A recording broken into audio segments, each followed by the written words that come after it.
Assalamualaikum Assalamualaikum warahmatullahi warahmatullahi wabarakatuh. wabarakatuh. Baik, selamat pagi, siang, sore, Bapak. Pada kesempatan kali ini, kami akan menjelaskan mengenai PPT dari proyek basis data yang telah kami buat yang membahas mengenai konsep database dari sebuah bank. Jadi untuk menghemat waktu, langsung ke daftar isi. Di sini kami akan membahas 6 hal, yaitu yang pertama anggota kelompok, kemudian tujuan, lalu ada IRD, JD, CDM dan PDM, lalu ada normalisasi dan SQL. Baik, yang pertama,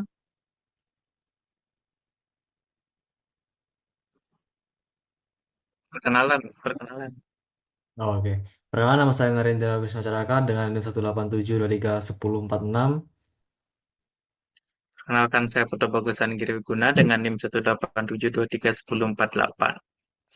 Baik, selanjutnya tujuan. Tujuan dari proyek ini adalah untuk merancang dan mengimplementasikan konsep basis data untuk sistem di suatu bank. Tujuan spesifiknya itu untuk meliputi yang pertama membuat struktur basis data yang efisien dan sesuai dengan kebutuhan bisnis perbankan. Yang kedua mengimplementasikan model entity relationship diagram atau ERD serta konseptual data model dan physical data model yaitu CDM dan PDM. Dan yang terakhir, yang ketiga, melakukan pengujian terhadap basis data menggunakan SQL untuk memastikan integritas data dan hubungan antar tabel.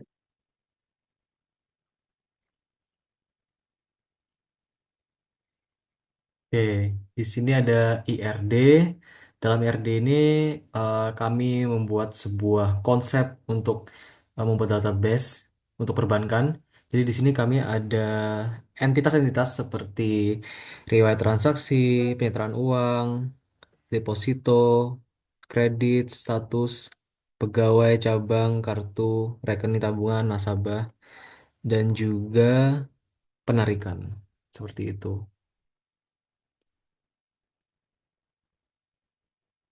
Baik, selanjutnya adalah PDM dan CDM. Yang di sini adalah yang pertama PDM, yang bertujuan untuk menunjukkan relasi antara suatu tabel ke tabel lain. Contohnya, di mana ada tabel rekening tabungan, deposito yang membutuhkan tabel rekening tabungan, lalu juga ada nasabah yang memiliki rekening tabungan, dan juga nasabah memiliki kartu, dan sebagainya. Antara 11 tabel ini semuanya memiliki hubungan relasi yang unik Pak untuk setiap tabel-tabel yang ada.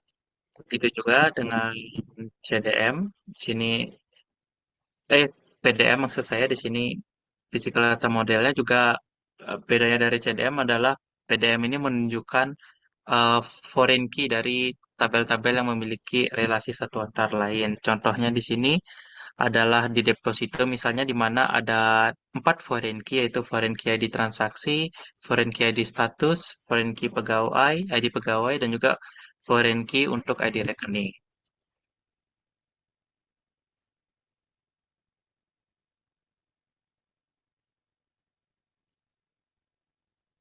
Lalu di sini ada contoh untuk sebuah data. Ya, di sini kami membuat contoh data mentahnya atau raw datanya. Dan di sini masih mentah, dia ada eh, masih banyak hal-hal yang baris yang nol sehingga perlu kita rapikan terlebih dahulu dengan normalisasi-normalisasi seperti NF1, NF2 dan juga hingga nanti sampai eh, data yang sudah ternormalisasi yaitu NF3.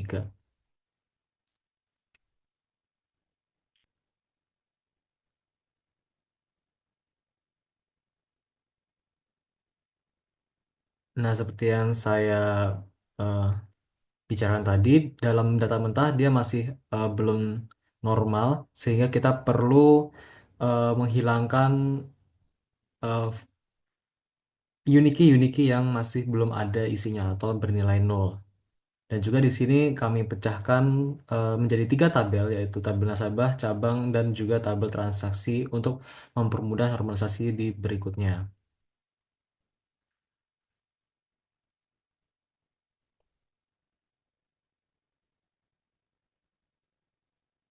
Lalu ini adalah normalisasi 2NF.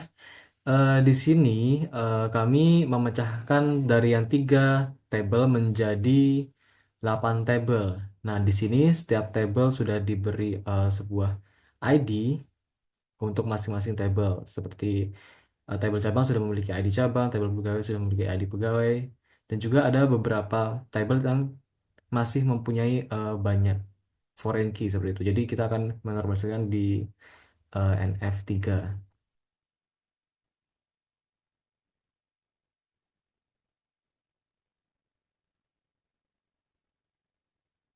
Nah, di NF3 ini hampir sama seperti NF2, cuma bedanya di sini kami sudah memisahkan tabel deposito dengan kredit dan juga tabel penyetoran dan tabel penarikan untuk mengurangi redundansi data.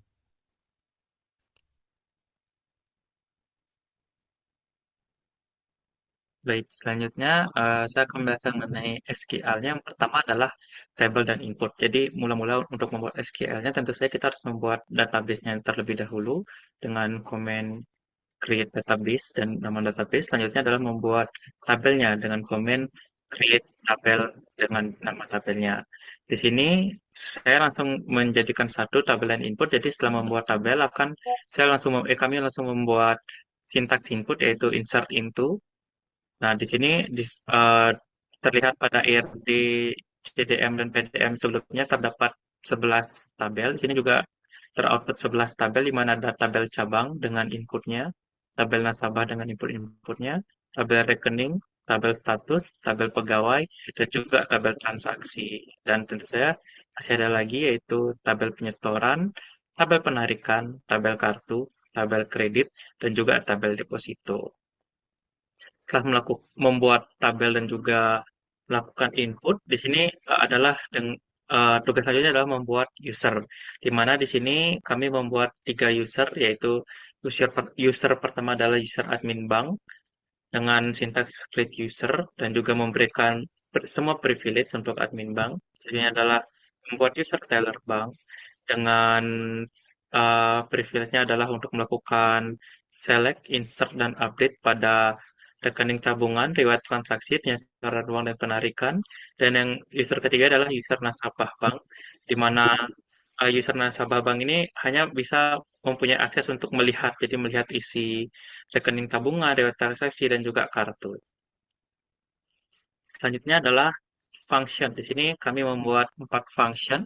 Function pertama yaitu adalah untuk eh, menambahkan saldo pada rekening saat terjadi penyetoran uang. Jadi ketika ada penyetoran uang, maka otomatis fungsinya akan menambahkan nilai dari saldo. Misalnya yang sebelumnya 10.000 saldonya dan saat ada penyetoran uang sebanyak 10.000, saldo akan menjadi 20.000. Selanjutnya ada juga fungsi untuk mengurangi saldo pada rekening ketika terjadi penarikan uang.